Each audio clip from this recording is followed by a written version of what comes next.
Pada panel ini temanya adalah tentang masih tentang KUHP. Jadi agak spesifik sebenarnya di konferensi ini karena plenaringnya gitu ada 3 dan semuanya tentang KUHP yang terkait dengan isu kita, isu konferensi ini. Kemarin satu yang baru saja panel terakhir itu adalah yang kedua tentang kebebasan berekspresi, dan yang ketiga ini adalah tentang kalau dulu namanya penodaan agama. Sekarang ini yang ada di KUHP adalah tindak pidana terhadap agama dan kepercayaan. Nah persis itu temanya.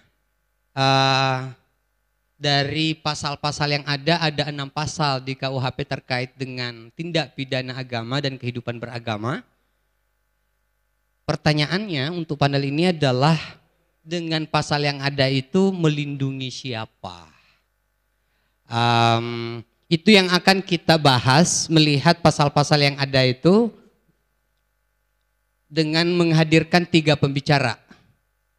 Ada 3 pembicara, satu yang hadir secara fisik, ada 2 dengan fisik, ada 1 yang tidak secara fisik, non fisik, seperti spiritual, tapi lewat Zoom.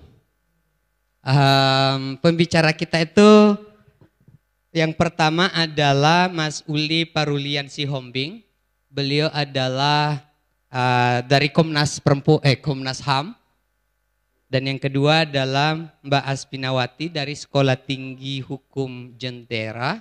Dan yang ketiga adalah Bapak Zainal Abidin Bagir dari ICRS dan UGM. Kalau berkenan, saya kira sih berkenan mengundang kepada kedua pembicara yang ada secara fisik di sini untuk bisa ke panggung. Terima kasih dengan tepuk tangannya Pak Zainal dengan Mbak Asvin. Undang-undang atau pasal yang ada terkait dengan yang akan kita diskusikan di ini seperti yang tadi saya sebut sebelumnya disebut penodaan agama, cukup rumit selama ini. Ada beberapa tadi yang sudah didiskusikan, ada banyak kriminalisasi karena atas nama agama dan kepercayaan. Nah KUHP ini punya perubahan, ada perubahan dari penodaan agama itu, dan kita ingin lihat pembahasannya secara dengan waktu 1 jam 45 menit ini semoga bisa lebih detail untuk mencoba melihat secara kritis pergantian atau perubahan atau transformasi hukum pidana kita yang terkait dengan penodaan agama dan kepercayaan. Agama leluhur nggak ada di sini, tapi saya kira nanti juga akan kita tanyakan. Bagaimana pasal-pasal ini bisa berguna, bermanfaat, apakah juga masih punya banyak hal yang bisa mengancam kriminalisasi. Tapi sekali lagi pertanyaannya adalah melindungi siapa pasal-pasal ini. Jadi ada pasal khusus, ada bab khusus di KUHP itu bab 7 tentang agama dan kepercayaan, dan yang dibagi dalam 2. Ada pasal bab tentang pidana terhadap agama dan kehidupan beragama, itu yang kedua. Masing-masing punya 3 pasal. Oke, kita mulai dulu dengan Mas Uli Parulian Sihombing. Waktu 15-20 menit bisa dimanfaatkan untuk menguraikan tema ini. Mas Uli, apakah di sana? Ya. Mas Uli. Pak Moderator, bisa dengar saya Pak Moderator? Sudah kedengaran dikit, tapi karena telinga saya yang... Mas Uli boleh tes lagi? Halo, gimana sekarang? Mantap sekali. Oke Mas Uli, kami akan mempersilahkan Mas Uli untuk menyampaikan paparannya. Ininya juga sudah ada, tadi PowerPoint-nya yang akan segera dibagi, dimunculkan untuk kita lihat bersama. Silakan Mas Uli, dengan penuh bahagia kami serahkan. Terima kasih Mas Moderator atas waktu dan juga kesempatannya buat saya untuk menyampaikan terkait dengan tindak pidana terhadap agama atau kepercayaan di dalam KUHP yang baru untuk melindungi siapa? Ini sebenarnya pertanyaan berat buat saya. Eh, Pertama, saya mengucapkan terima kasih pada konsorsium kebebasan beragama ini yang sudah mengundang saya gitu. Khususnya ada kesempatan buat Komnas HAM untuk menyampaikan hal-hal terkait dengan kebebasan beragama dan kaitannya dengan KUHP yang baru gitu. Dan yang terhormat para narasumber, Pak teman saya yang lama, gitu. Pak Dr. eh, Jainal Bagir gitu. Saya juga alumni CRCS, GM, dan juga Asfinawati, rekan saya dulu di LBH Jakarta. Dan juga Bapak Ibu sekalian peserta dari konferensi Konsorsium Kebebasan Beragama ini. Nah, untuk tindak pidana terhadap agama dan kepercayaan, mungkin saya kalau secara teoritis KUHP, teknis hukum kurang begitu mengikuti. Gitu. Saya lebih banyak praktek gitu. Praktek dalam arti menerima pengaduan dari masyarakat ya ke Komnas HAM. Dalam setahun lebih ini saya di Komnas HAM terkait dengan kebebasan beragama. Termasuk di dalamnya adalah eh, termasuk di dalamnya adalah tentang penodaan agama eh, at- atau kepercayaan. Mungkin saya lebih banyak aspek praktek karena di Komnas HAM saya di bagian penyelidikan dan pemantauan. eh, Concern saya di bidang untuk terkait dengan KBB adalah mediasi penal gitu, terkait dengan eh, penodaan agama atau kepercayaan. Nah, Komnas HAM sendiri untuk KUHP sebenarnya sudah mengeluarkan sikap tahun lalu ketika KUHP disahkan oleh DPR. Salah satu sikap kami adalah terkait juga dengan tindak pidana agama dan kepercayaan di dalam KUHP ini. Ada berapa? Ada 6 pasal ya terkait itu. Nah, ada beberapa sikap, terutama terkait dengan siar kebencian. Satu sisi siar kebencian perlu diatur, tapi pengaturannya harus sesuai dengan aspek-aspek hak asasi manusia, tidak melanggar kebebasan berekspresi dan berpendapat, juga tidak melanggar hak atas kebebasan beragama. Nah, pasal 300 tentang siar kebencian, eh, sebenarnya kami juga sudah ada SNP, standar dan norma pengaturan tentang kebebasan beragama. Nah, jadi standar norma pengaturan ini semacam panduan atau komentar umum terkait dengan eh, sikap interpretasi Komnas HAM terhadap eh, beberapa hal yang belum jelas di dalam aturan hukumnya. Dan ini kepanjangan dari Kovenan Hak Sipil Politik, khususnya pasal 18, 19, 20, kaitannya dengan kebebasan beragama di Kovenan Hak Sipil dan Politik. Nah, eh, siar kebencian di dalam KUHP yang baru pasal 300, tapi kami melihat bahwa perlu memperjelas kaitannya dengan frasa permusuhan. Ini harus ada kepastian hukumnya, lex serta, ajas dalam hukum pidana gitu.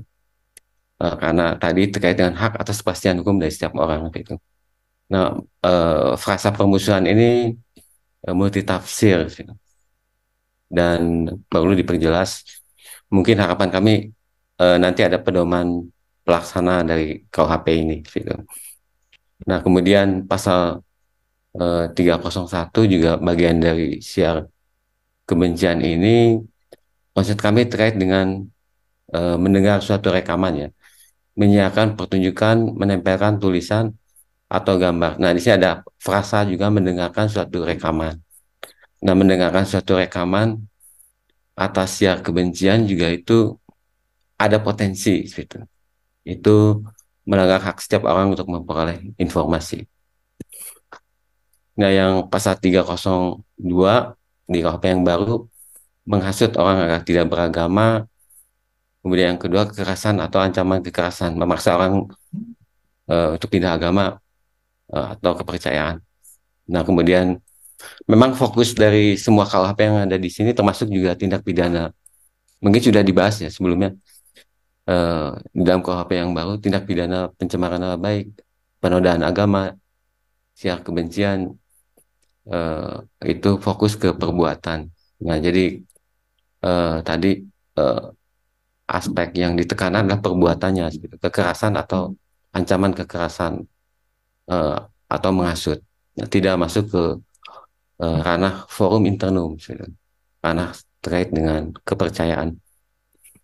Nah, kemudian di pasal 303 juga itu ada concern kami terhadap frasa gaduh ya, membuat gaduh juga ini perlu diperjelas makna gaduh gitu.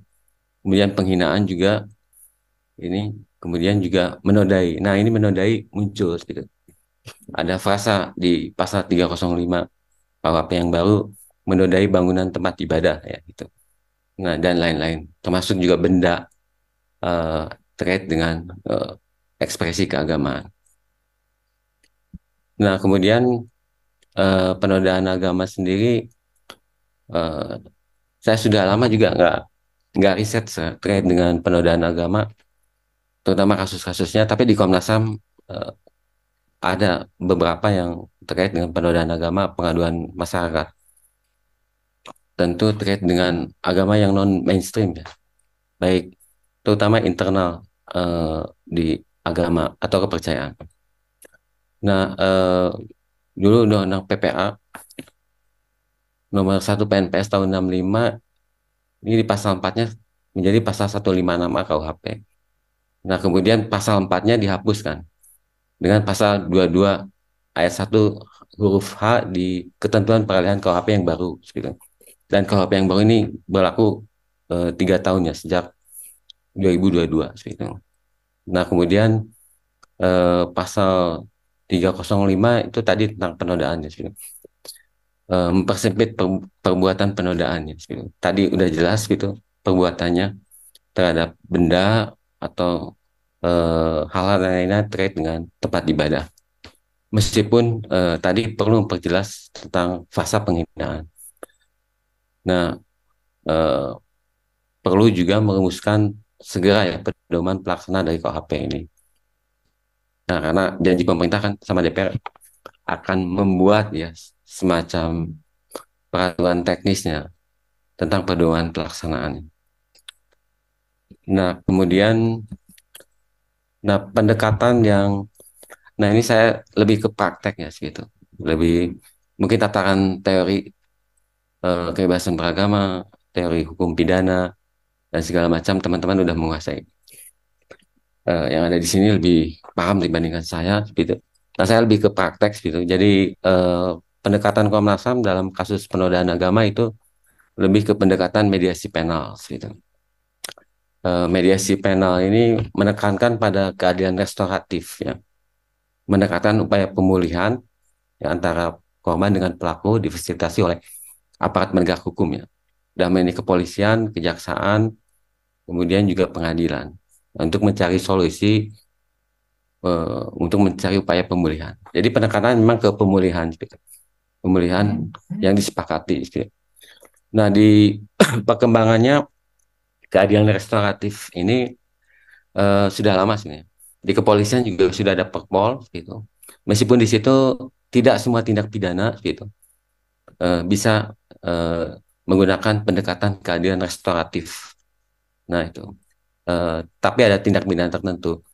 Nah, di dalam KUHP yang baru ini ada beberapa tindak pidana ya, seperti yang ancaman hukumannya di bawah 2,5 tahun gitu. Nah, itu. Nah, karena syarat dari keadilan restoratif ini memang tindak pidana tertentu, dan di kepolisian sudah ada Perpol, begitu juga di kejaksaan ada pedoman keadilan restoratif, dan di pengadilan gitu. Pengadilan ada aturan dari Badilum ya tentang keadilan restoratif gitu.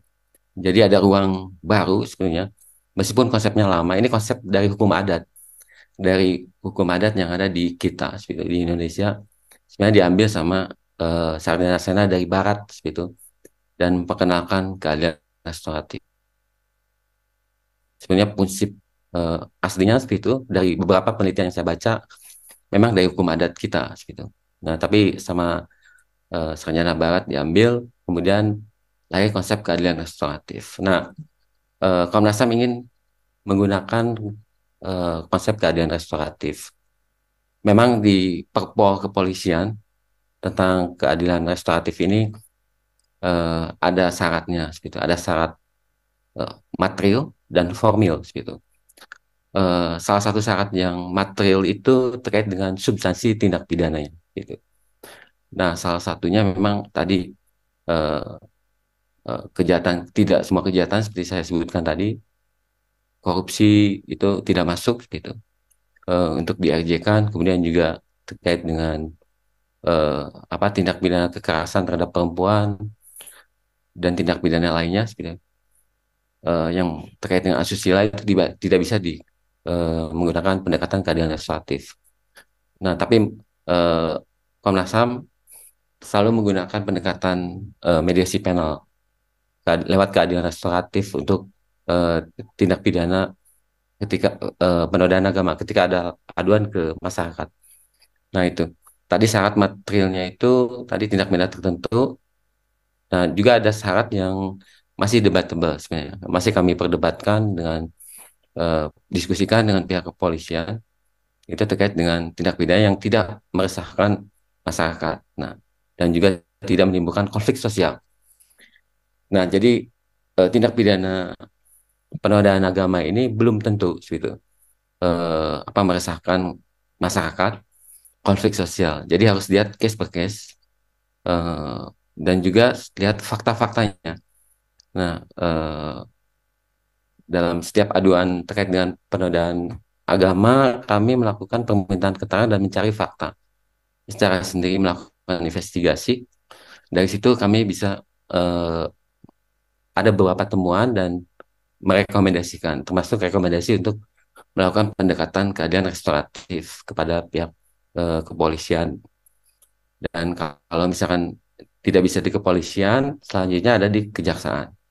Nah, kejaksaan ketika juga nggak bisa masuk ke apa ke pengadilan gitu. Dan di pengadilan masih tetap menggunakan apa merekomendasikan untuk menggunakan pendekatan keadilan restoratif.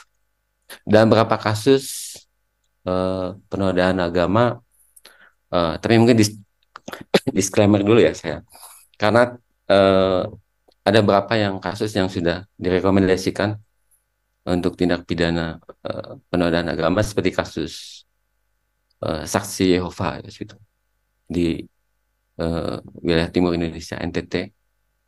Itu kami juga menggunakan pendekatan keadilan restoratif dan juga terkait dengan larangan apa eh, siswa-siswa yang apa pengikut dari saksi Yehova untuk sekolah. Nah, begitu juga ada upaya pelaporan ke polisi, tapi bisa kami minimalkan di kepolisiannya itu dengan tadi pendekatan keadilan restoratif. Dan tadi melakukan perubahan kebijakan, misalkan eh, apa eh, ada semacam meminta guru agama khusus terkait dengan seksi Yehova di sekolah sehingga eh, apa tidak menimbulkan konflik gitu. Nah, itu begitu jadi kepolisian kami melakukan pendekatan keadilan restoratif. Nah, itu meminta agar ada kesepakatan dulu gitu antara pelapor pelapor yang dalam tanda petik mengaku korbannya gitu. Nah, dengan yang dilaporkan. Nah, itu. Jadi mencari solusi itu. Jadi Komnas pendekatan keadilan restoratifnya di sana sehingga tidak masuk ke kejaksaan. Nah, itu. Itu salah satu contoh saja terkait yang dilakukan oleh Komnas HAM. Nah, itu kemudian kepolisian dan kejaksaan juga membuka peluang untuk mediasi penal untuk kasus-kasus tindak pidana tertentu ya. Tidak menutup eh, kasus-kasus tindak pidana penodaan agama dan kepercayaan. Nah, itu Oke, Mas Uli mungkin 1-2 menit lagi. aja dari saya. Saya kira cukup dari saya. Itu aja terkait apa tindak pidana penodaan agama dan mediasi penalnya. Itu aja, Mas Moderator. Saya kembalikan. Nanti kita bisa elaborasi tanya jawab. Terima kasih. Wassalamualaikum warahmatullahi wabarakatuh. Selamat sore. Waalaikumsalam warahmatullahi wabarakatuh. Terima kasih banyak Mas Uli. Betul, kita akan kembali lagi ke Mas Uli nanti. Saya kira yang bisa kita dapatkan ini bahwa beberapa istilah itu masih dipertahankan, masih ada, kata di Indonesia juga masih digunakan, sehingga penodaan agama gitu masih punya kaitannya dengan yang ada sebelumnya. Cuma yang bisa ditekankan di sini atau Mas Uli melalui Komnas HAM misalnya, itu penekanan pada penanganannya dengan menggunakan restoratif justice itu. Kita boleh langsung saja dulu ke Mbak Asvin. Mbak Asvin, mungkin di antara yang bisa ditekankan itu adalah Mas Asvin dulu kan ya? Tadi saya kira sudah ada kesepakatan. Bisa melihat lebih detail beberapa poin misalnya di pasal-pasal gitu bentuk perubahannya supaya kita dan juga peluangnya apa yang bisa dikembangkan atau bahkan juga ancaman yang masih ada tersisa dari pasal-pasal yang ada ini. Saya langsung persilakan Mbak Asvin. Ya, terima kasih Mas Ancu. Ya, ya oke. Terima kasih Mas Ancu dan teman-teman semua. Saya bisa presentasi di ruang penting ini. Nah, sebetulnya ada 3 hal saja yang mau saya sampaikan. Yang pertama adalah apa sih makna pencabutan Undang-Undang Pasal 4 Undang-Undang 1 PNPS tahun 65 yang sebetulnya saya yakin menjadi momok bagi sebagian besar kita di ruangan ini dan juga orang di luar ruangan ini. Dan kedua, saya akan mencoba menakar implementasi pasal 300, 301 dan 302 di masa mendatang dan usulannya apa. Nah, yang pertama, semoga sudah muncul ya, di dalam KUHP pasal 622 tadi seperti sudah disebutkan oleh Mas Uli, sudah disampaikan bahwa pasal 4 itu dicabut. Tapi bagi saya kemudian pertanyaannya apa? Dalam kasus-kasus di pengadilan di mana orang-orang terkena penodaan agama, ada yang pelaksanaannya mengikuti pasal 1. Jadi dia dianggap membuat tafsir yang tidak sesuai dengan pokok-pokok ajaran agama, diperingatkan, kemudian karena berhenti nggak dipidana. Misalnya Ahmadiyah. Ada yang mendapatkan langsung dipidana, tidak menggunakan pasal 1, seperti misalnya Eden, langsung kena penodaan agama di pengadilan, dan ada yang dua-duanya nih paling sial, Gavatar. Atau sebetulnya mantan Gavatar, mereka keyakinannya Milah Abraham karena sudah bubar Gavatarnya, mereka diperingatkan, belum sampai sebulan mungkin atau mungkin sebulan belum dievaluasi, dibawa ke pengadilan dan kena penodaan agama. Nah, dan kemudian pertanyaannya sebetulnya di dalam pasal 4 itu kan, pasal 4 ini kan menyebut bahwa di dalam pasal 4, kemudian dalam pasal 4 ini disebut pada KUHP dibuat pasal baru 156A. Dan menurut saya pasal 4 ada hubungannya dengan pasal 1. Sehingga penodaan agama di KUHP pasti maksudnya adalah, itu di slide yang keempat, konsekuensi penghapusan pasal 4, bagi saya maka penodaan dalam pasal 4 pasti mengacu pada pasal 1. Mengapa? Karena tidak ada penjelasan tentang penodaan agama itu apa di dalam pasal 4. Dan juga tidak ada penjelasan unsur pasal di dalam pasal 156A. Makanya bisa liar. Kalau mencuri ada unsurnya, barang siapa mengambil barang yang dulu ya, barang siapa mengambil barang milik orang lain tanpa izin. Jadi kalau saya mengambil barang milik sendiri tanpa izin di rumah orang,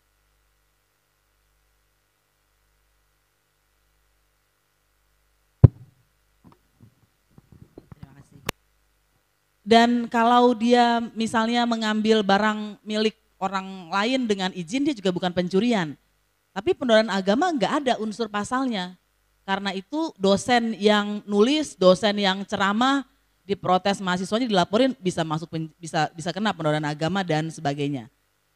Nah, karena itu bagi saya, karena pasal 4 ada hubungannya dengan pasal 1, dan apa itu pasal 1, yaitu setiap orang dilarang dengan sengaja di muka umum menceritakan, menganjurkan atau mengusahakan dukungan umum untuk ngapain?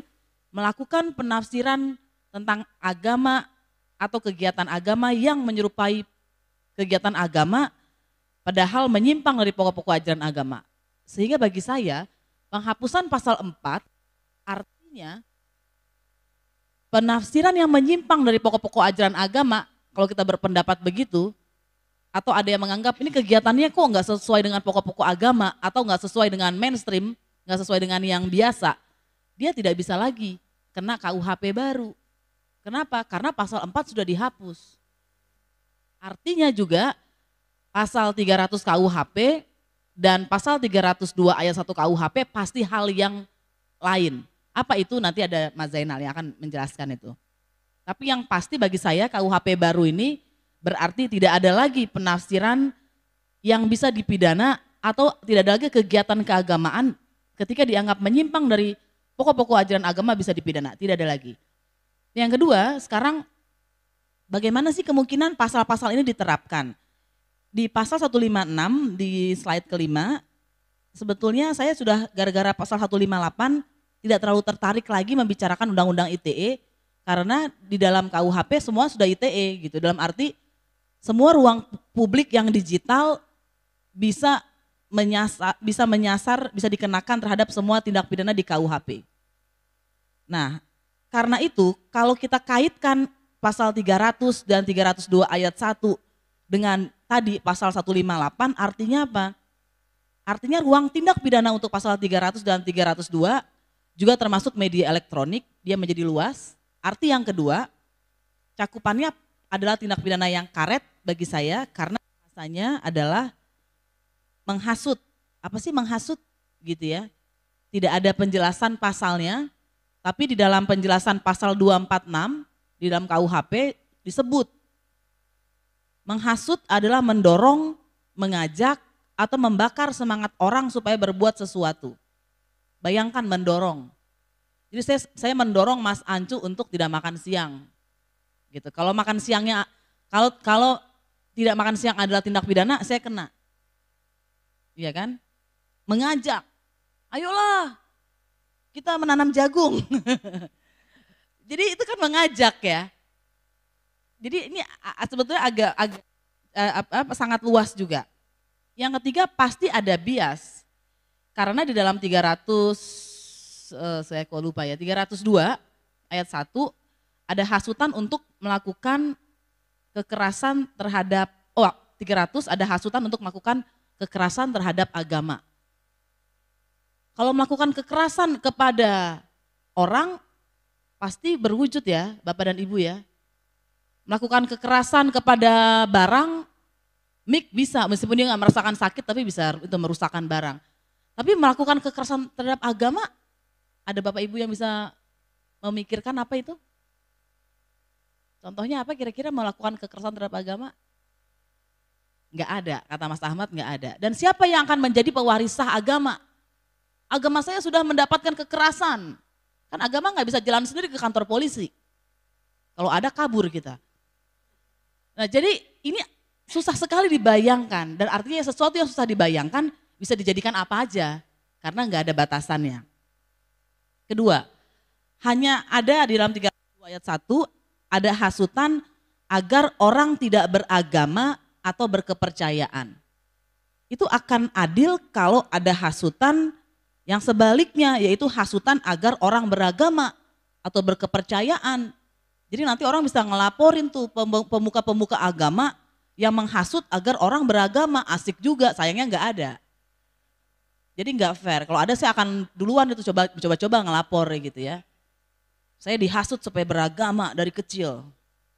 Subhanallah. Nah terus kemudian yang kedua, dalam menakar soal ini ya, menakar implementasinya, ada yang namanya kerja sosial. Ini juga lucu. Ini salah satu perjuangan yang dilakukan koalisi masyarakat sipil, ada Mas Eras di dalamnya. Ada kerja sosial bukan hanya penjara. Nah, naskah akademiknya kalau nggak salah atau penjelasannya mengatakan sendiri kerja sosial ini hanya ada di dalam kerangka umum KUHP atau buku satunya, kan KUHP ada buku 1 ada buku 2. Dan kerja sosial ini, pidana kerja sosial tidak ada di dalam pasal-pasal yang mempidana. Artinya itu apa ya gitu ya? Artinya bagi saya hakim akan cenderung di dalam halaman ke 11, slide 11, kecenderungannya mungkin hakim tidak akan menggunakan kerja sosial karena nggak ada di depan mata dia ketika dia buka pasal 300 dan 302 meskipun bisa dipidana kerja sosial karena hukumannya di bawah 5 tahun nggak ada di dalam pasalnya gitu sehingga dia nggak akan digunakan. Kemudian di dalam pasal yang di atas-atas yang tadi saya sudah taruh itu ada berbagai pertimbangan. Pertimbangan untuk pemidanaan termasuk nilai hukum dan keadilan yang hidup dalam masyarakat. Gitu, ini lebih baik memang karena kawan kita kan Fathia Haris kena 6 bulan lebih tinggi karena nggak sopan ya. Saya bilang harga kesopanan adalah 6 bulan berarti lumayan. Nah di dalam KUHP baru sudah disebut bahwa pertimbangan seperti itu nggak bisa liar. Tapi ada nilai-nilai hukum dan keadilan yang hidup dalam masyarakat salah satunya. Pertanyaan saya, nilai hukum yang mana, masyarakat yang mana, keadilan bagi siapa? Itu yang kita bicarakan dari kemarin kan, dari sesi pertama. Artinya besar kemungkinannya yang terjadi adalah bias kembali kepada mayoritas agama atau keyakinan. Dan di dalam pasal 54 ayat 2 disebutkan, itu sebetulnya adalah kalau dalam penjelasan undang-undang adalah alasan pemaaf pidana, yaitu hakim bisa berpeluang menyatakan orang bersalah tapi nggak ada hukumannya karena saking kecilnya. Nah mungkin hakim juga nggak ngeh ini ada pasal ini sehingga tidak digunakan. Yang berikutnya di slide ke-12, bagaimana kita menakar implementasi ini karena saya belum menjadi cenayang, satu-satunya cara yang bisa saya dapatkan adalah melihat data-data sebelum ini. Bagaimana penegakan hukum di Indonesia selama ini terhadap tindak pidana keagamaan. Yang pertama adalah mereka cenderung mengartikan ketentuan yang berbeda sebagai penodaan agama. Misalnya pasal 28 ayat 2 Undang-Undang ITE tentang SARA tiba-tiba menjadi penodaan agama. Saya ketika bikin laporan itu masih di YLBHI tahun 2020 ragu-ragu. Kita harus menulis dulu kenapa 28 ayat 2 itu adalah penodaan agama. Tapi penegak hukum sendiri di dalam teks-teksnya sudah mengatakan begitu. Ini adalah penodaan agama dan lain-lain. Sehingga apa yang saya maksudkan, apa yang dimaksud sesuai dengan pasal 300 dan 302 ayat 1 mungkin akan berkembang. Apa itu melakukan perbuatan yang bersifat permusuhan bisa berkembang, menyatakan kebencian atau permusuhan bisa berkembang, menghasut untuk melakukan atau melakukan diskriminasi itu bisa berkembang dan lain-lain. Kecenderungan yang kedua adalah penegakan hukum itu saat ini kan syarat relasi kuasa ya. Kalau kita nggak punya duit atau kita bukan anak siapa-siapa, kita datang ke MK, kita melaporkan, kita nggak dipeduliin. 2 orang mahasiswa Sekolah Tinggi Hukum Indonesia Jentera suatu kali kecopet kecurian di kosnya. Terus mereka datang ke kantor polisi. Dan kemudian mereka balik lagi ke kampus dan kemudian berapa hari kemudian ketemu saya curhat panjang pendek. Sebel banget Pak gini ya, polisinya begini-begini. Jadi mereka malah dimarahin di kantor polisi karena nggak hormat, terus dimarahin karena mendesak gitu ya. Mereka nggak dipeduliin di kantor polisi. Gitu. Makanya ada istilah kalau hilangnya sedikit nggak usah lah ke kantor polisi nanti hilang banyak gitu ya. Dan baru saja dibuktikan oleh mahasiswa-mahasiswa STH Indonesia Jentera. Nah, tapi pertanyaannya, jadi ini pasti akan digunakan untuk mereka yang lebih memiliki kekuasaan sehingga orang-orang yang dianggap alirannya sesat, termasuk kepercayaan mungkin juga tidak akan dipedulikan. Dan yang ketiga kecenderungannya, jurnalis itu dipidana karena mengabarkan berita tentang hate speech. Misalnya dalam kasus tentang Pemret Rakyat Merdeka Online dulu kena penodaan agama, meskipun dia kemudian dibebaskan oleh pengadilan, tapi dibawa ke pengadilan sendiri sudah sebuah pukulan ya, buat kita menghabiskan waktu, biaya, dan lain-lain. Yang terakhir, saya mau mengusulkan sesuatu, tapi dengan melihat politik penegakan hukum. Hal yang tidak pernah disampaikan di Indonesia adalah tidak mungkin penegakan hukum akan mengimplementasikan 600 pasal dalam KUHP, itu bohong besar. Pasti penegak hukum akan memilih, dan pemilihan itu juga terjadi di luar negeri. Pemilihan itu bisa baik kalau didasarkan atas nilai-nilai demokrasi dan hak asasi manusia, tapi bisa buruk kalau dia punya tendensi melakukan diskriminasi.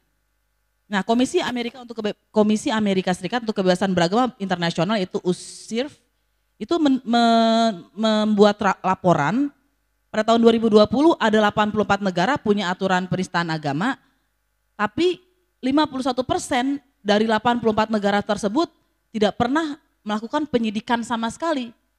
Pasalnya ada tapi tidur.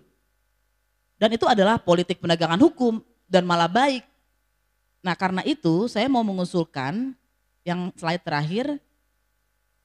Jadi memang hukum telah diciptakan, tapi makna ruang pertarungannya bisa kita rebut. Saya meminjam beberapa istilah, ada yang juris generatif ini ditulis setidak-tidaknya oleh Robert, ya slide terakhir, oleh Robert Cover. Terus ada Sheila Ben Habib nulis ini, dan banyak lagi menulis termasuk Brad Sharf dia, dan saya terinspirasi dengan tulisan mereka semua dan mengatakan bahwa yang harus kita lakukan adalah memperjuangkan makna hukum untuk kelompok minoritas. Kalau kita lihat hukum sebagai norma, maka ruang kita habis, berhenti. Bagaimana melakukan pemunculan makna baru ini? Kita bisa mengambil wilayah konstitusionalisme, misalnya ke MK, atau teman-teman berupaya menjadi DPR, kemudian berupaya mengubah konstitusi, mungkin aja kan, meskipun lama. Teman-teman bisa melakukan pemaknaan hukum melalui komisi independen, misalnya dulu Mas Waidi di Ombudsman pernah berupaya mendalilkan bahwa pengabaian hak kelompok minoritas termasuk kepercayaan adalah maladministrasi, dan yang pasti adalah kita bisa melakukan juris generatif secara politik, dalam arti kita melakukan berbagai advokasi sehingga terjadi percakapan-percakapan, pemaknaan-pemaknaan, sehingga makna KUHP baru adalah lebih sesuai untuk kepentingan kita yang mengakomodir non-diskriminasi dan ramah kepada kelompok-kelompok minoritas. Terima kasih. Makasih banyak Mbak Asvin. Artinya dari apa adanya sekarang, dari teks pidana kita ini ada banyak yang masih luang, masih bisa seperti yang sebelum-sebelumnya. Apalagi jika berdasarkan pengalaman praktisi, sebagai praktisi yang menangani kasus-kasus seperti ini, yang karet-karet itu sangat bergantung dengan konteks, termasuk konteks hakimnya yang punya kecenderungan diskriminasi, sehingga tetap aja banyak ancaman yang masih tersisa dari perubahan yang ada ini. Pak Zen dari abstrak yang ada gitu merencanakan melihat bahwa perubahan ini signifikan. Mungkin ini nanti bisa ada kaitannya dengan yang disampaikan oleh Mbak Asvin. Yang bisa kita lakukan adalah merebut interpretasinya, melakukan beberapa hal, tidak tinggal diam menunggu apa yang ada dari teks itu. Nah, mungkin itu yang juga akan dikembangkan. Tampaknya itu yang akan dikembangkan banyak oleh Pak Zainal Abidin Bagir. Waktu dan tempat saya persilahkan ke Pak Zainal. Ya, makasih Mas Ancu. Slide saya sudah muncul belum ya? Saya enggak, karena di sini telat 20 detik mungkin. Sudah? Oke, ya. Jadi ada beberapa hal yang saya mau sampaikan dalam waktu yang tidak banyak ini. Di slide pertama saya menyebut titik berangkat pertama saya. Itu saya melihat ada perubahan yang cukup signifikan, dan itu perubahan positif. Dalam pasal yang saya mau lihat, terutama itu pasal 300-301. Meskipun masih ada beberapa masalah serius ya, tapi ada beberapa hal yang menurut saya signifikan, yang saya mau tunjukkan nanti dengan melihat evolusinya dari sebelumnya. Tapi juga ini tidak berarti banyak kalau prakteknya tidak berubah, dan itu mungkin sekali itu terjadi. Nah, pertanyaan utama saya adalah bagaimana melihat ini sebagai peluang, apa yang bisa dilakukan untuk supaya ini memang memperbaiki keadaan. Jadi kriteria saya yang paling akhir itu adalah kita punya masalah kita bisa diselesaikan atau tidak dengan ini, atau dengan cara yang lain. Nah, yang pertama di slide berikutnya itu saya tunjukkan di tabel itu perubahan dari pasal 156A yang sudah tidak dinyatakan berlaku diganti dengan pasal 300 di KUHP yang 2023 dan yang di tengah itu tabel dari draft sebelumnya. Nah, itu yang satu hal yang menarik itu beberapa kali draft baru muncul, yang terakhir itu muncul tahun 2022 pertengahan tahun dan kemudian bertahan sampai disahkan jadi undang-undang pada Januari 2023. Itu yang menurut saya ada perubahan sangat signifikan. Di antara yang sangat signifikan itu istilah yang ada di pasal 156A, penodaan agama, penyalahgunaan agama tidak ada. Penghinaan terhadap agama yang ada di draft 2015 sudah tidak ada. Lalu di 2019 ada draft juga yang masih menyebut penodaan terhadap agama, itu tidak ada lagi. Dan menurut saya itu sangat signifikan. Nah, di slide berikutnya saya ringkaskan satu perubahan yang penting sekali, bahwa setiap agama disebut itu disebut juga kepercayaan di situ. Yang dulu nggak ada, di draft-draft sebelumnya nggak ada, dan itu menurut saya penting, sangat penting sekali karena memperluas skop pemahaman apa itu agama. Nah, lalu yang kedua, ini yang nanti saya akan bahas lebih banyak. Saya kira cukup jelas bahwa pasal yang baru 300 itu diilhami oleh pasal 20 ICCPR, Kovenant Internasional untuk Hak Sipil dan Politik, yang di sesi tadi banyak sekali dibicarakan sebelumnya. Dan saya akan ada overlap dengan sesi yang tadi karena saya akan masuk ke sini. Tapi satu hal yang saya mau katakan sejak awal, seharusnya sekarang kita sudah tidak menggunakan istilah penodaan agama lagi sama sekali. Karena sudah tidak ada dalam hukum kita. Penodaan agama itu apa? Kita kan nggak tahu dulu itu. Penodaan agama itu kalau sudah dibawa ke polisi, terus disebut ini kasus penodaan agama, lalu ada jaksa menuntut dengan pasal ini, hakim memutuskan orang ini menodai agama atau tidak. Penodaan agama ada dalam semesta litigatif seperti itu. Saya nggak tahu ada istilahnya nggak sih itu, semesta litigatif. Tapi kira-kira itu realitas yang nggak ada dalam realitas sehari-hari. Itu realitas hukum, realitas litigasi. Nah, kalau sudah nggak ada di hukumnya, jangan dipakai lagi. Karena dulu pun seperti yang disampaikan oleh Asvin tadi ya, mencuri itu didefinisikan mencuri itu kayak apa. Penodaan agama itu tidak disebutkan apa itu penodaan agama. Dan karena itulah ada banyak sekali kasus-kasus. Saya mau mengingatkan saja beberapa kasus yang sangat beragam. Dari mulai tadi disebut ada Gavatar, ada Lia Eden, terus ada mantan gubernur DKI, Cahya Basuki Purnama, yang beda sekali, bukan aliran, bukan ini, dia hanya ngomong di sebuah tempat, kemudian diviralkan segala macam, itu disebut menodai agama juga. Ada orang nendang sesajen di Bali, disebut menodai agama. Ada orang protes speaker di masjid misalnya, disebut menodai agama. Berantakan sekali kayak gitu, karena nggak ada definisinya. Jadi itu saya kira sebabnya. Dan menurut saya itu sudah hilang. Karena itu penting buat kita, saya kira ya, untuk tidak lagi menggunakan istilah itu sama sekali karena sudah nggak ada. Realitasnya ini sudah tidak ada. Jadi penting untuk mengatakan itu. Ada unsur-unsur yang mungkin kalau dalam bahasa Inggris bisa disebut sebagai blasphemy. Nanti saya akan tunjukkan sedikit. Tapi saya kira sekali-sekali kita sudah nggak perlu lagi pakai istilah penodaan agama. Tadi Mas Uli menyebut di pasal 305 itu ada menodai rumah ibadah itu ya, kalau saya nggak salah. Nah itu menodai rumah ibadah, bukan menodai agama. Dan itu ada di bawah bab tindak pidana terhadap umat beragama atau kepercayaan, bukan di bawah bab tindak pidana terhadap agama atau kepercayaan. Nah, jadi itu menurut saya sangat signifikan.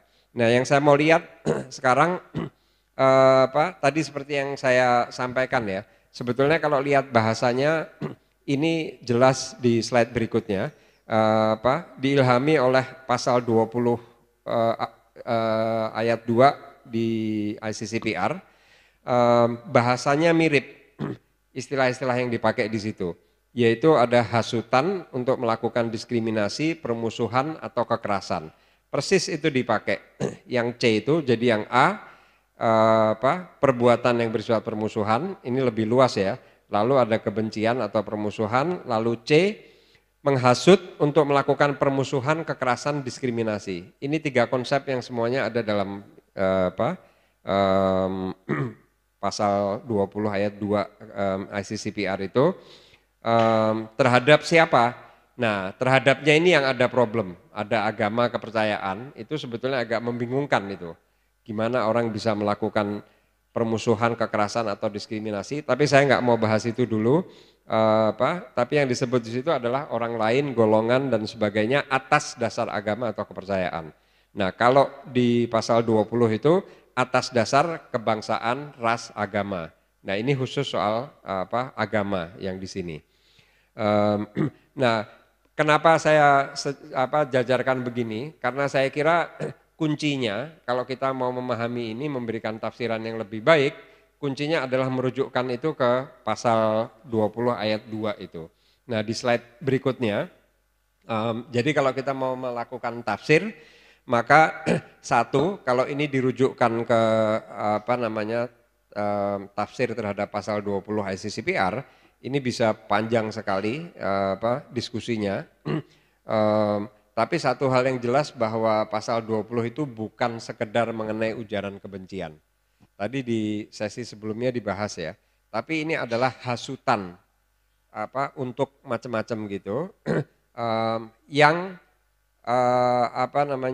jadi ujaran yang menjadi hasutan, menjadi incitement. Jadi bukan cuma ujaran kebencian, tapi kalau dia sudah menghasut segala macam itu. Ujaran kebencian gimana? Kalau menurut ini nggak ada masalah. Ujaran kebencian bukan persoalan ini. Lalu permusuhan itu apa? Pernyataan kebencian, hasutan untuk kekerasan, permusuhan atau diskriminasi itu bisa panjang sekali. Tapi satu hal yang jelas itu adalah bahwa ambang batasnya kalau kita lihat kajian mengenai pasal 20 itu ya sangat tinggi. Sangat tinggi sehingga jarang sekali itu dipakai karena sulit memenuhi unsur-unsur itu. Nah, saya hanya akan bicara sedikit saja. Waktu saya sampai jam berapa ya Mas Ancu? Oke, masih banyak. Oke, di slide berikutnya, 3 slide berikutnya saya akan menunjukkan bagaimana secara lebih detail memahami itu. Yang pertama, ini yang saya sebut segitiga hasutan itu. Saya pinjam dari Jeroen Temperman yang dia menulis mengenai religious hatred dalam hukum internasional. Jadi sesuatu disebut sebagai hasutan itu kalau ada penghasutnya, ada yang dihasut, sasarannya. Lalu ada audiens yang mungkin menindaklanjuti itu. Nah, jadi kalau hanya ada, misalnya saya mengatakan ujaran kebencian kepada satu orang atau kelompok agama tertentu, itu bukan hasutan. Harus ada audiensnya.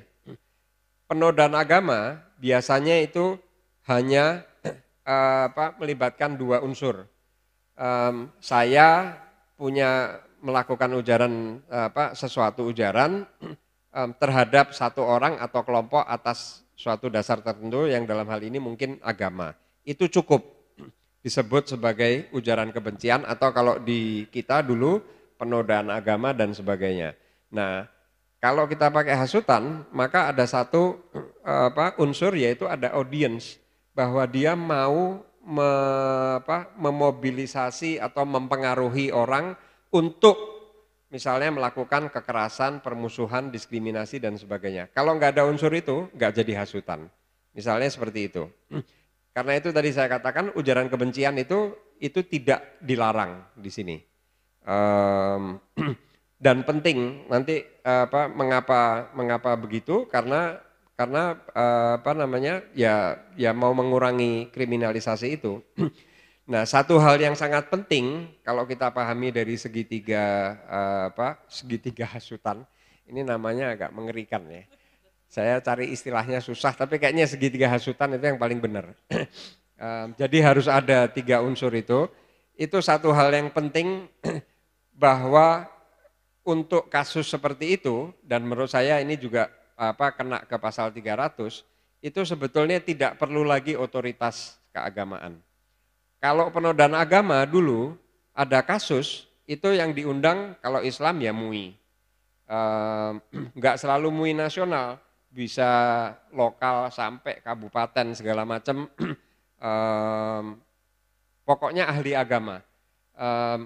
Saya enggak tahu, saya enggak meneliti, tapi saya kira selalu atau hampir selalu isu penodaan agama itu, kasus penodaan agama harus ada dalam tanda petik fatwanya.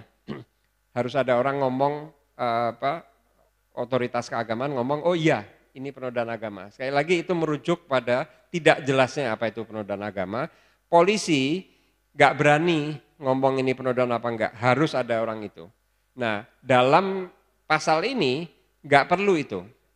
Dan itu saya kira yang satu unsur yang menurut saya sangat sentral, sangat penting dan sangat perlu diadvokasi, bahwa sebetulnya sudah tidak perlu, karena apa yang diperlukan adalah tadi ini, memahami segitiga itu. Dan nanti di slide berikutnya saya akan tunjukkan yang tadi sudah ditunjukkan beberapa orang ya, soal 6 batu ujian yang ada dari Plan of Action Rabat. Pakai itu bisa, tidak perlu ahli agama, bahkan saya kira tidak perlu ahli bahasa segala macam. Ini saya kira sekarang polisi seringkali tidak pede, tidak pede atau tidak tahu atau kedua-duanya, sehingga cari aman panggil saksi ahli agama, saksi ahli bahasa segala macam. Padahal seharusnya itu bisa ditentukan berdasarkan batu ujian ini. Saya nggak akan masuk di slide berikutnya, itu ada 6 batu ujian karena tadi sudah disebut ya.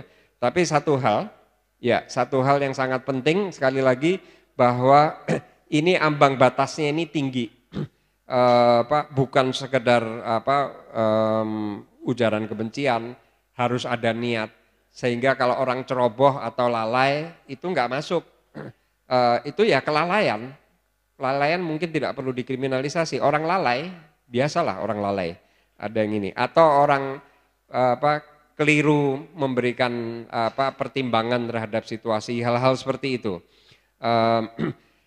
Nah, yang terakhir terkait dengan pemidanaannya.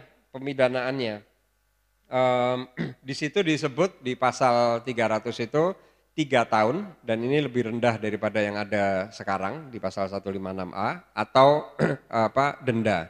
Nah, saya mau merujukkan ke pasal 65 KUHP yang baru juga, di mana itu ada beberapa jenis pidana di situ. Itu saya ada di slide saya.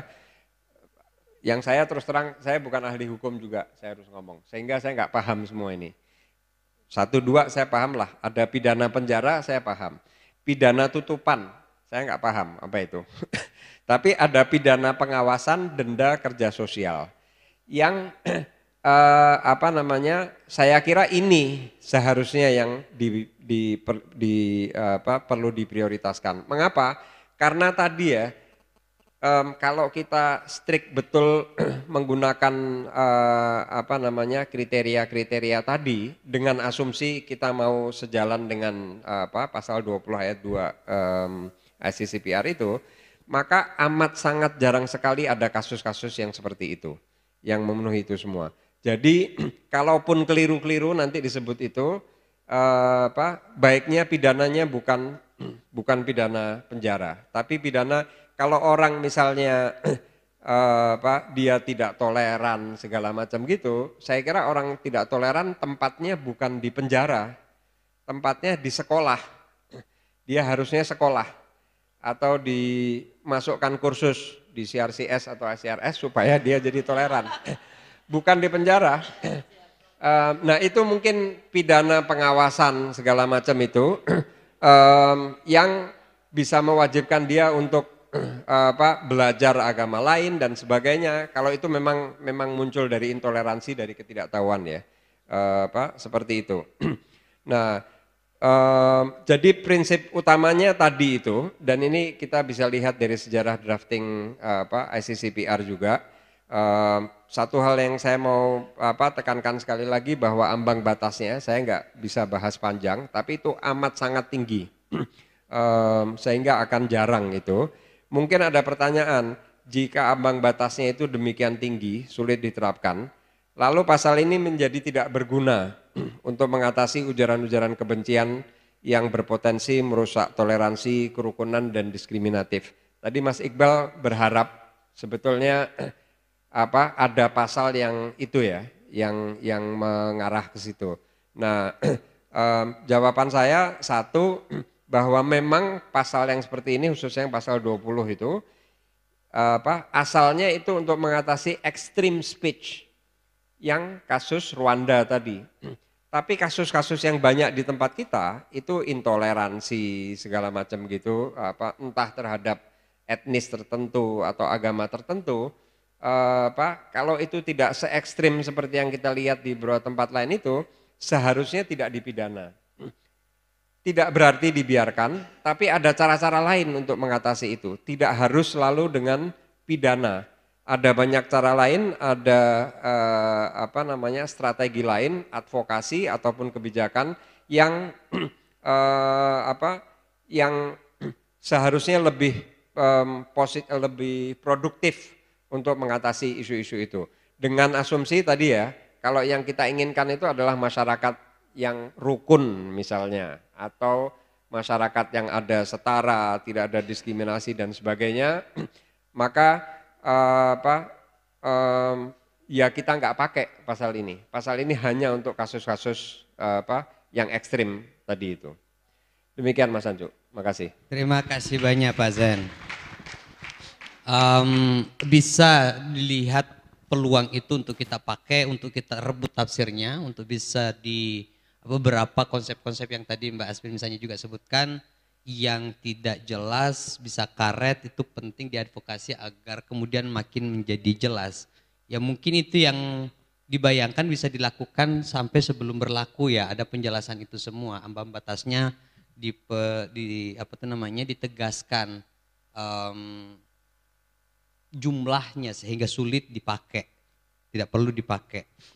Bapak Ibu, saya akan menyampaikan tapi satu titipan juga. Ini kaitannya dengan konteks sejarah tentang agama ini. Ya karena memikirkan penghayat atau agama leluhur yang selama itu hari ini kita diskusikan. Agama kadang kita memahaminya secara seakan sudah normal. Agama itu ya sudah ada agama. Padahal hanya 6 agama yang selalu bisa selalu menjadi diskusi. Di luar 6 itu enggak ada. Nah mungkin itu juga yang bisa kita address. Ada banyak yang selain 6 itu dan tidak masuk dalam diskusi misalnya di banyak hal. Nah apakah undang-undang ini, KUHP ini, khususnya pasal-pasal agama ini, itu sudah bisa juga mengadres hal itu. Yang saya sering sebut sebagai politik agama resmi. Oke, saya lempar aja ke forum. Pertanyaan boleh, kita punya waktu, 30 menit. Bapak, saya perlu berdiri untuk melihat jika ada tangan yang terangkat di sana. 2. Saya berusaha loh mencari orang. Aduh, ada 1 di sana. Oke, ada 3 dulu, kita mulai dengan Bapak dulu. Saya kira menyimpan sejarah Bapak nih. Jangan terlalu jauh. Saya mau menanyakan, kok saya rada kaget ya tadi. Penodaan agama itu sudah di stop ya. Saya dulu pernah mengikuti yang sajian yang ditendang itu loh. Ditendang itu keterangannya berlanjut ya. Berlanjut sampai hukuman sampai berapa nggak tahu. Itu penodaan agama yang menendang sajian itu. Itu nomor satu ya. Jadi saya nggak mengikuti, terus bagaimana kelanjutannya. Terus yang kedua ini saya mau tanya, kalau di Amerika apa di mana itu kan ada voodoo ya. Lah voodoo itu kan membuat celaka orang lain, apa itu bisa dipidanakan juga? Soalnya di Indonesia ini banyak sekali yang dukun-dukun yang maksud saya yang hitam ya, yang negatif. Dari mulai perdagangan, dari sampai kalau nggak seneng, sampai saudara sendiri itu dibuat meninggal. Dibuat macam-macam dah.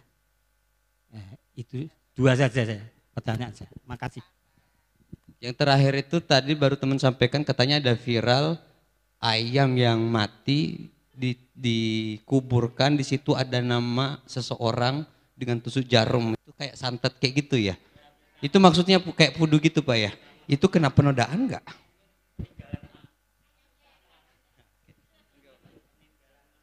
Terima kasih. Salam Pancasila dan Rahayu. Yang ingin saya tanyakan ini terkait dengan pasal, tadi tidak ada pasal, menyambung dari Bapak ini, tidak ada lagi, di sini hanya ada pasal penodaan agama pada pasal 305. Nah, nanti keputusan ketika mengambil hakim, ketika mengambil keputusan, nanti dengan nama apa ini ya? Misalnya melanggar pasal 300, nah nanti disebut apa? Kan ini tidak ada penodaan agama. Terus kemudian pasalnya nanti apa yang dikenakan? Nah ini yang ingin saya tanyakan. Ini tidak ada penodaan agama. Nah, nanti pasal ini penyebutannya apa? Padahal di sini tidak ada penodaan agama atau kepercayaan. Itu aja. Terus yang selanjutnya tadi ini upaya-upaya yang tadi ada ini diskriminasi terhadap agama, kepercayaan orang lain. Tadi disampaikan seharusnya kan mungkin terhadap penganut agama, berarti kan menyebut orangnya. Nah ini upaya-upaya ini nanti apa yang akan dilakukan? Itu aja, dua. Terima kasih. Rahayu. Ya, nama saya Sumarno dari Paguyuban Topeng Mas Nusantara. Terima kasih. Saya Pak Argo Mudarso dari pelajar Kawojiwo Penghayat. Dan saya juga pemuka penghayat. Boleh pemuka agama juga enggak Pak? Enggak boleh ya? Mbak Fani? Enggak, ke Ibu. Baik, terima kasih. Selamat sore. Perkenalkan, nama saya Sri Rahayu. Salam Rahayu. Ya. Baik, mungkin pertanyaan saya menyimpang dari topik pembicaraan, tapi semoga masih ada. Bukan, saya tidak menerapkan penodaan. Jadi baru saja saya keliling UNS bersama anak saya, dan saya ditunjukkan ada beberapa tempat lokasi ibadah beberapa agama. Di situ ada benteng Pancasila. Di situ ada tempat ibadah dari 6 agama. Cuma saya tidak menemukan ada tempat ibadah untuk penghayat atau yang beridentitaskan kepercayaan. Mungkin ini menjadi PR untuk UNS. Namun yang saya tanyakan, apakah mungkin pusat Javanologi ini sebagai sentralnya untuk ritual para penghayat atau sebagai para mahasiswa yang beridentitaskan kepercayaan? Demikian, terima kasih. Salam Rahayu. Terima kasih. Enggak melenceng dari topik tuh. 3 aja dulu ya. Oke, masih ada lagi? Enggak jadi dia Pak. Langsung Mbak Asvin ya. Maaf. Ya Allah. Mas Uli, apakah di sana? Iya, Mas moderator. Iya, saya Lanjut. Ancu Mas Uli. Sorry tadi tidak perkenalkan juga. Kita dulu sudah kenalan. Mas Uli, tadi ada beberapa pertanyaan dari Pak Kauroh, Pak Argo dari Penghayat, dan Pak Sumarno. Yang penting ada O-nya. Terus ada Bu Sri. Boleh langsung Mas Uli merespon beberapa yang boleh memilih yang bisa direspon. Baik, tidak ada pertanyaan langsung ke saya ya. Tapi terkait dengan tadi penodaan yang di Tengger ya, di Bali mungkin ya, tadi terkait menendang sesajen itu. Nah itu kemudian juga terkait dengan tempat ibadah. Nah terkait dengan eh, penodaan seperti itu, nah, di pasal yang tadi yang ada penodaan 10 apa 305 ya, ya di 305 kan. Nah di situ penodaannya ditujukan ke perbuatan ya, seperti itu. Ada 2 perbuatan seperti itu. Ini saya coba memahami dulu ya seperti itu. Pasal 305 ayat 1-nya menodai bangunan ya, tempat ibadah. Nah, kemudian yang kedua atau upacara keagamaan dan kepercayaan dan atau benda ya, benda yang dipakai untuk beribadah atau upacara keagamaan atau kepercayaan. Nah, itu. Nah, tadi kalau konteksnya tadi menendang benda yang dipakai untuk beribadah, ini bisa kena kalau 305 ya, itu ayat 1 itu tadi yang sesajen itu. Tentu harapan Komnas HAM tidak lanjut gitu, penodaan agama gitu. Cukup diselesaikan itu konteksnya intoleransi ya gitu. Di ruang-ruang intoleransi saja yang seperti itu diselesaikan. Nah ini juga terkait benda yang dipakai untuk beribadah gitu. Itu juga apa harus objektif ya, karena benda itu sangat luas juga gitu, maknanya seperti itu. Benda kadang air juga itu eh, suci gitu. Itu juga bisa dikatakan benda kan, air misalkan. Kalau ada apa menodai benda yang ternyata di situ menodai air aja, ada penodaan terhadap air yang dipakai untuk upacara keagamaan, mungkin saja juga itu penodaan agama. Nah, eh, makanya seperti ke depan itu harus ada pedoman pelaksana gitu dari eh, apa KUHP yang baru ini gitu. Jadi ada eh, memang yang punya otorisasi gitu, lembaga keagamaan gitu atau pihak lain gitu yang punya otorisasi untuk menilai gitu. Nanti yang bisa memutus adalah tentu pengadilan gitu. Tapi kami berharap kasus-kasus seperti itu yang intoleransi segala macam itu diselesaikan lewat forum-forum intoleransi, tidak masuk ke penegakan hukum. Nah, tadi saya mengusulkan Komnas HAM selama ini menggunakan pendekatan keadilan restoratif, keadilan eh, yang tadi tujuannya ada untuk pemulihan. Mungkin bisa aja eh, ada tadi masalah intoleransi kan karena ada masalah pengetahuan yang kurang mungkin gitu. Nah, itu perlu diperjelas dan beberapa kasus juga kami menemukan itu gitu. Memang nggak paham gitu bahwa ternyata eh, ada persepsi yang salah, yang keliru ya, tidak benar tentang keyakinan orang lain gitu. Nah itu yang harus diselesaikan di forum-forum yang menyelesaikannya terkait intoleransi. Nah begitu juga untuk pihak-pihak aparat penegak hukum perlu seperti itu diberikan pemahaman terkait dengan penghayat. Dalam beberapa hal saya diskusi dengan kepolisian, kemudian hakim, ketika mengisi seperti ini forum-forum di sekolah kepolisian, kejaksaan, kehakiman, eh, sangat sedikit mengalami tentang penghayat gitu. Saya beruntung karena dulu meneliti tentang penghayat juga gitu. Jadi memahami apa eh, penghayat gitu. Nah, penghayat kalau di Batak bisa ada Parmalim gitu. Memahami sejak kecil mengetahui itu apa tata upacara mereka. Nah, Tapanuli banyak gitu. Parmalim itu. Bahkan juga sudah ada di Pulau Jawa gitu.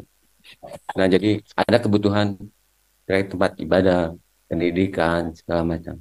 Dan juga tata cara ibadahnya gitu. Nah, jadi itu yang harus dipahami gitu oleh aparat penegak hukum. Nah, itu makanya tugas dari kita gitu untuk memberikan pemahaman kepada mereka gitu agar tidak salah menilai gitu, terutama kalau masuk ke wilayah pidana. Dan itu cukup disediakan lewat forum-forum toleransi. Nah, itu. Nah, disitulah peran kita semua gitu. Termasuk Komnas HAM juga. Komnas HAM ada juga bagian dari pendidikan, penyuluhan. Kalau saya di bidang pemantauan dan penyelidikan, ada juga mediasi. Nah, untuk beberapa tempat rumah ibadah itu kami melakukan pendekatan mediasi. Gitu. Itu yang kalau menurut kami paling efektif. Gitu. Ada kebutuhan rumah ibadah tertentu pengayat, Parmalim, mungkin di Jawa juga banyak, gitu.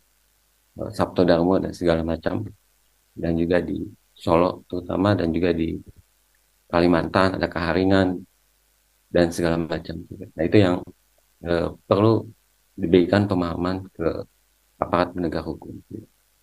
Nah, itu. Jadi memang pendekatan terkait dengan penodaan itu harus banyak dilakukan. Merebut uang tafsir tentu itu kerjanya Asvin dan Pak Bagir gitu.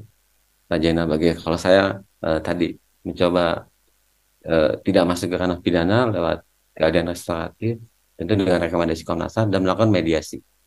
Nah, itu kalau misalkan masuk ke wilayah pengadilan, nah kita coba juga memberikan pendapat HAM. Jadi itu. Jadi banyak uang yang bisa dipakai agar kasus penodaan agama ini tidak sampai masuk ke pidana. Gitu. Cukup diselesaikan lewat forum-forum toleransi. Itu aja dari saya.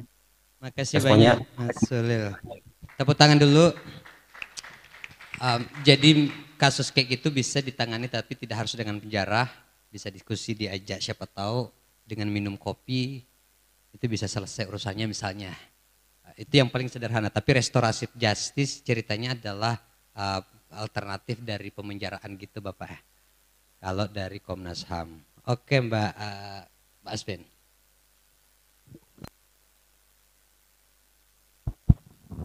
Iya, terima kasih Pak Hargo, Pak Sumarno, dan Ibu Sri Rahayu. Yang pertama, kalau saya nggak salah menangkap, memang sebetulnya kan penodaan agama itu nggak ada gunanya. Di dalam arti kalau orang beragama atau berkepercayaan mengharapkan pasal penodaan agama membawa keadilan, itu tidak pernah terjadi. Setidak-tidaknya penodaan agama di dalam 156A. Karena, dan kita hanya kenal penodaan agama dalam 156A. Karena tidak dijelaskan apa itu penodaan agama.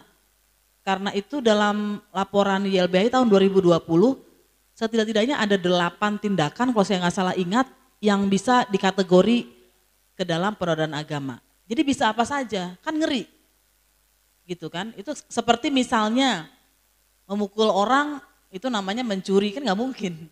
Tapi kira-kira begitulah yang terjadi dengan penodaan agama. Memang kita kemudian kan Mahkamah Konstitusi ketika memutus menolak itu, dan jangan lupa Mahkamah Konstitusi sedang diketuai seseorang, biar kita ingat semua. Jadi permohonan Undang-Undang 1 penodaan agama, Mas Uli juga ikut, itu pemohonnya ada Gus Dur, cuma keburu meninggal, dia sudah kasih surat kuasa. Hakim ketuanya adalah Pak Mahfud, dan Pak Mahfud menolak, tetap mempertahankan ada penodaan agama. Nah, ini rekam jejak yang harus kita ingat, gitu kan. Dan di dalam argumennya adalah agar ada perdamaian. Ternyata pasal 156A justru memunculkan banyak sekali perselisihan di antara kelompok-kelompok yang berbeda. Nah, kemudian saya akan masuk, saya pikir Mas Zainal pasti lebih dalam lagi nanti. Jadi saya mau menjawab langsung untuk Pak Sumarno tentang yang santet tadi itu ya, yang voodoo. Oh, Pak Hargo, maaf. Iya, jadi di dalam KUHP yang kita bisa nilai bersama di dalam, sebentar saya cari. Ada pasal 252 yang bilang begini, kalau ada orang bilang dirinya punya kekuatan gaib, terus diberitahukan, dia menyatakan, memberitahu, memberi harapan, menawarkan atau memberi bantuan jasa kepada orang lain bahwa ia dapat menimbulkan penyakit, bisa bikin kematian atau penderitaan mental atau fisik, maka dipidana dengan pidana penjara paling lama 1 tahun atau 6 bulan. Gitu. Jadi itu diakomodir meskipun kita bisa berdebat tentang itu kan. Apakah dia betul-betul memiliki kemampuan atau tidak. Banyak persoalan di sana. Tetapi yang lebih penting sebetulnya saya ingin menunjukkan bahwa KUHP yang sekarang di dalam ketentuan umumnya itu sebetulnya mencoba beberapa hal agar tidak ada hukuman yang keterlaluan gitu ya, semangatnya bukan menghukum. Sayangnya saya sangat yakin ini buku 1 ini mungkin nggak akan terlalu diperhatikan sama penegak hukum. Misalnya ada pasal yang mengatakan kalau ada hukuman yang lebih rendah, ini dia. Ada pasal 57, kalau suatu tindak pidana diancam dengan pidana pokok secara alternatif, penjatuhan pidana pokok yang lebih ringan harus lebih diutamakan. Jadi seperti tadi, di penjara atau denda, maka diutamakan denda.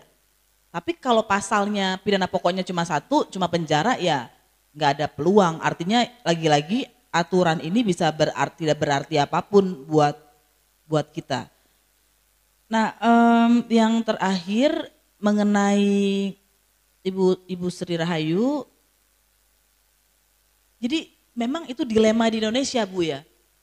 Karena sebetulnya Konvensi Hak Sipil dan Politik mengatakan kebebasan beragama berkeyakinan itu dihormati dan dijamin.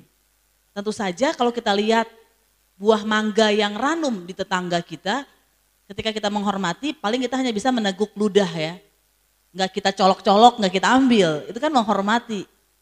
Artinya harusnya negara diem aja untuk menghormati hak kebebasan beragama berkeyakinan. Tapi kemudian dia harus menjamin kalau misalnya kelompok keagamaan itu nggak sanggup beli tanah atau ditolak terus sehingga tidak bisa mendirikan tempat ibadah, maka negara harus memfasilitasi. Tetapi kan dengan segala hormat di Indonesia kan sebetulnya yang dilakukan mencoba memenuhi, betul nggak? Iya kan? Sehingga ada agama-agama tertentu yang pendidikan untuk menjadi penyiar agamanya, pensiar atau pemimpin agamanya dibiayai negara dengan uang APBN. Tentu saja itu baik-baik saja. Cuma masalahnya ketika kita melakukan pemenuhan, pasti kita akan terjerembab ke dalam diskriminasi. Karena kita tidak mampu memenuhi seluruh agama atau kepercayaan. Jadi Indonesia menurut saya meskipun tujuan awalnya mungkin baik, itu sudah terjerembab ke dalam diskriminasi karena melakukan pengutamaan atau setidak-tidaknya mengabaikan. Dan hal tersebut hal tersebut tidak terhindarkan ketika kebebasan itu dicoba untuk dipenuhi. Persis seperti ada di dalam Kovenan Hak Sipil dan Politik ada kebebasan untuk membentuk keluarga.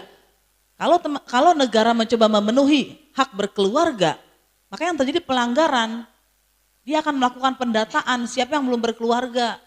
Ada biro jodoh, dikasih fasilitas setelah 2 kali, kemudian dikenain denda karena nggak berhasil kan. Itu akibatnya menurut saya ketika hak kebebasan itu dicoba dipenuhi. Makasih Mbak Asvin. Pak Zain boleh langsung lanjut. Tadi Ya. ada bahasa yang dari Pak Mano yang belum Pak, bisa dielaborasi. ya, ya pertama yang Pak Sumarno tadi ya. Kalau tidak ada penodaan agama terus tadi hakimnya apa? Ya dia akan membaca pasal 300 itu. Kalau orang salah itu ya salahnya adalah dia melakukan hasutan untuk ini segala macam. Sudah nggak ada lagi penodaan agamanya karena memang nggak ada. Ya itu sudah saya kira memang tidak ada. Iya. Jadi pasal 300 itu kan orang melakukan permusuhan atau dia apalagi ya melakukan tindakan hasutan untuk kekerasan, diskriminasi segala macam. Jadi kalau dia salah, salahnya itu bukan salah menodai agama. Artinya yang perlu ditunjukkan ya beda dengan yang kemarin-kemarin itu. Jadi kalau kita mau ngambil contoh, tadi saya sudah sebut ya beberapa kayak misalnya Gavatar atau terus ada di Sampang dulu Tajul Muluk yang Syiah itu, kan itu dua-duanya kena penodaan agama. Nah kalau yang di sini dilihat apakah dia melakukan hasutan,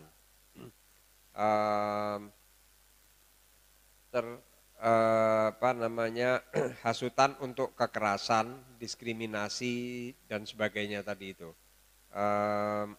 Dan seperti yang saya bilang tadi harus hati-hati, hasutan itu biasanya bukan cuma saya ngomong sesuatu yang buruk tentang sesuatu hal, tapi dia hasut itu ya menghasut, ada yang menghasut untuk melakukan macam-macam tadi itu.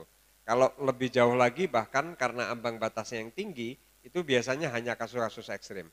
Saya kira sebagian besar kasus, ya nggak tahu, saya nggak bisa ngomong semua sekali lagi, tapi sebagian besar kasus-kasus yang kemarin itu, yang makin lama makin banyak penodaan agama, yang nggak masuk. Nah, apa yang bisa masuk? Tadi Mas Iqbal kasih contoh, ada orang mengatakan bunuh X, misalnya, karena dia sudah ya itulah dia entah dia mau disebut kafir atau apa segala macam, bunuh segala macam di depan orang. Kalau dia cuma ngomong gitu saja enggak, tapi dia ngomong di depan orang, dia berusaha mempengaruhi orang segala macam, itu masuk. Itu pun saya kira ya ada satu unsur lagi. Ada kemungkinan enggak audiensnya itu melakukan itu? Kalau enggak ada kemungkinan, enggak ada kemampuan segala macam, ya enggak bisa juga dengan itu. Saya masih mikir-mikir contohnya. Oh ya, ada satu lagi dulu tahun mungkin saya lupa tahun berapa ya? 2007 ya. Ada orang pemuka agama bicara di sebuah tablik akbar. Dia nyebut sebuah kelompok A itu kelompok sesat, bunuh dimanapun kamu temukan mereka di hadapan ribuan orang, dan ini dia tokoh. Nah itu kalau dilihat yang 6 unsur tadi, unsur speakersnya, pembicaranya bahwa dia punya status tertentu terpenuhi, terus ada audiens segala macam gitu, satu-satu itu dilihat. Nah kalau dan ada kemungkinan bahwa itu dilakukan, hasutan seperti itu, bahkan itu belum dilakukan ya, tapi ada kemungkinan dilakukan, yaitu dia bisa kena. Nah saya mau mengatakan satu hal lagi, kalau dia nggak bisa dengan mudah kena, tidak berarti itu oke. Kita tetap tidak senang dengan itu. Kita juga tidak senang dengan orang yang intoleran, yang menjelek-jelekkan agama tertentu segala macam. Tapi ketidaksenangan itu bukan berarti terus kita ingin memenjarakan dia. Nah, ini mesti diletakkan dalam konteks sebetulnya hukum itu buat apa sih? Kalau dia untuk mentransformasi masyarakat menjadi lebih baik, maka dia adalah sarana, tujuannya adalah transformasi masyarakat yang lebih baik itu. Nah, ada sarana-sarana lain untuk ke sana. Tidak semua orang yang tidak kita sukai harus dihukum, misalnya. Tidak semua orang intoleran harus dihukum, enggak juga. Harus ada cara-cara lain. Tadi termasuk pendidikan dan sebagainya. Beberapa kasus misalnya ya, itu kalau di sini saya kira belum lazim ya. Tapi saya lihat kayak di Amerika misalnya ada orang yang intoleran, diskriminatif. Misalnya sebuah perusahaan biasanya diskriminatif terhadap karyawannya atas dasar agama, dia diputuskan bersalah oleh pengadilan, tapi putusannya adalah dia harus misalnya melakukan kerja sosial di komunitas yang didiskriminatif tadi itu supaya dia lebih kenal, atau dia ngambil ngambil kursus kuliah di sebuah tempat supaya dia lebih kenal orang lain segala macam, hukumannya bisa seperti itu. Jadi tidak harus penjara. Nah, saya kira yang ini juga yang sejalan dengan yang disampaikan oleh Mas Uli tadi itu. Posisinya Komnas HAM yang lebih pada restoratif justice itu menghindari pemenjaraan seperti itu. Nah, jadi saya kira itu jangan takut bahwa nanti ada orang-orang intoleran yang tidak bisa kita penjara. Ya ya biarin.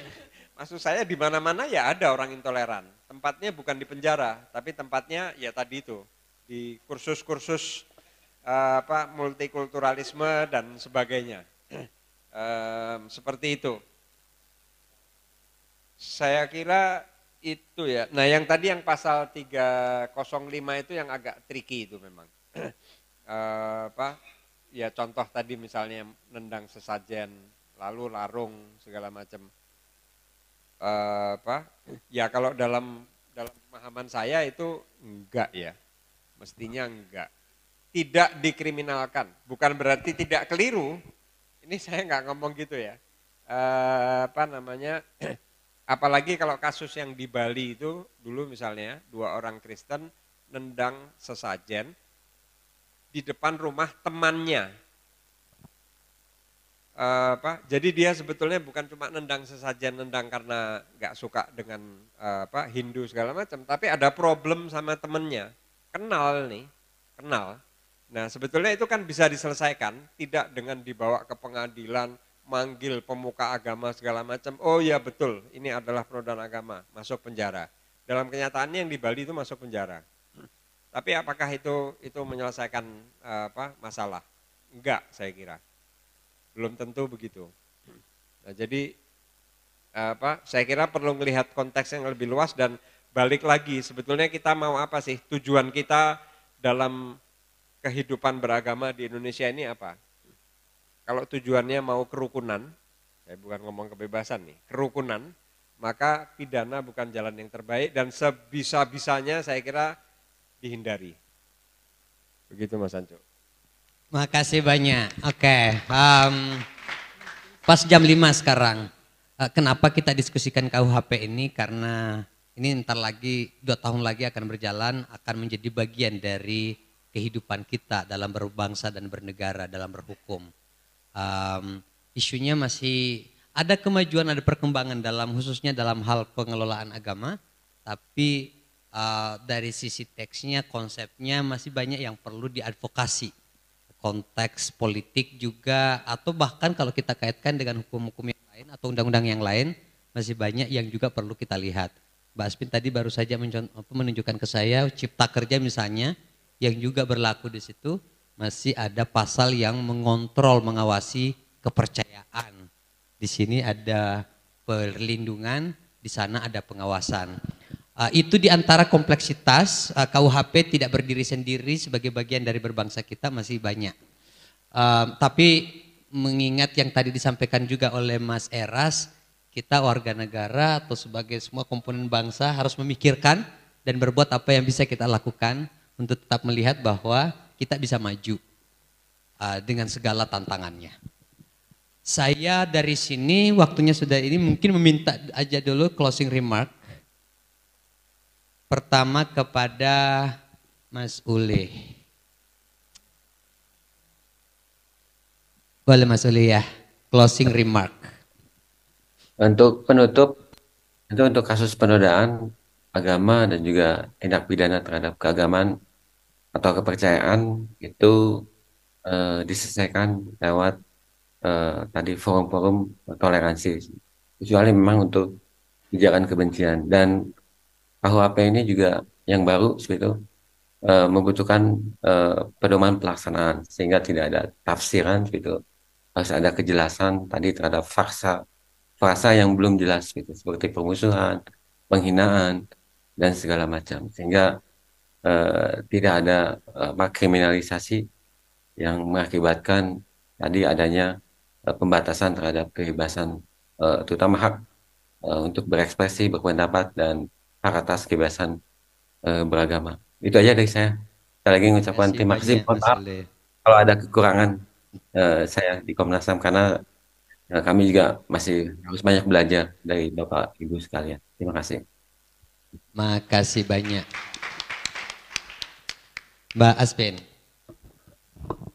Ya, tadi Mas Ancu sudah menyebutkan pentingnya KUHP ya dalam hidup berbangsa dan bernegara. Tapi saya mau bilang ada yang satu lagi, dalam hidup berkeluarga pun KUHP juga relevan karena dia bisa mengatur macam-macam. Nah, saya percaya, orang yang percaya bahwa teks hukum itu dihidupi oleh pelaksanaannya. Nah, karena itu kita mungkin tidak bisa, sudah tidak bisa atau sudah gagal dalam mempengaruhi norma yang diciptakan negara. Tapi kita masih punya peluang untuk merebut maknanya. Semoga kita berhasil. Terima kasih. Lanjut Pak Zen. Ya, kalau dari saya jadi gini ya, saya tadi setuju dengan yang disampaikan Aswin soal norma. Tapi juga ada pertama bahwa ya norma bunyi hukum itu bukan segalanya. Di luar itu nanti ada tafsir, ada praktek segala macam yang dipengaruhi oleh banyak hal. Hukum bisa bagus, tapi prakteknya bisa jadi jelek. Nah, hukum kita jelek, bagaimana caranya menjadikan prakteknya lebih menguntungkan dengan satu dan lain hal. Tapi kalau buat saya sih kalau posisi saya begini, kita ambil saja ini sebagai momentum KUHP yang akan berlaku mulai tahun 2026 itu. Ya kalau ada yang mau JR segala macam, ya tentu oke ya, itu jalan yang bisa dipakai. Tapi kalaupun enggak, menurut saya ini momentum untuk mengangkat-ngangkat lagi hal-hal yang kemarin-kemarin itu rasanya sudah mentok. Misalnya tadi Aswin menyebut tahun 2009, 2010 Undang-Undang Penodaan Agama itu diajukan ke Mahkamah Konstitusi dan diputuskan tetap konstitusional. Tapi sebetulnya di situ ada satu hal yang penting juga yang dilupakan, yaitu saran untuk melakukan revisi. Lebih dari 10 tahun itu sudah ada saran itu, tapi tidak ada apa-apanya. Di DPR nggak ada yang membicarakan, di pemerintah nggak ada yang membicarakan saran untuk revisi itu. Nah, menurut saya ini momentum untuk membangkitkan lagi, mengotak-ngatik sesuatu yang kayaknya sudah fix, kita coba tafsirkan ulang dengan cara yang lebih baik. Begitu. Terima kasih. Terima kasih banyak. Jika dari apa yang disampaikan itu boleh saya lanjutkan dengan kaitannya dengan democracy of the vulnerable itu, mungkin di antara harapan yang bisa ada gitu dari kita semua, daripada subjek hukum yang bisa makin aktif untuk menuntut hak, bisa makin sadar tentang hak supaya bisa terus mengejar. Mungkin itu juga bisa menambah menghalangi ragam macam diskriminasi dan juga upaya untuk memobilisasi misalnya undang-undang yang memajukan, mengakomodasi dan memajukan. Terima kasih banyak sekali lagi Mas Uli, Mbak Asvin, Pak Zainal, dan tentu saja Bapak Ibu semua, teman-teman semua di sini setia sampai titik ini. Semoga penuh berkah. Saya akhiri, salam rahayu, rahayu, rahayu. Assalamualaikum warahmatullahi wabarakatuh. Selamat sore. Selamat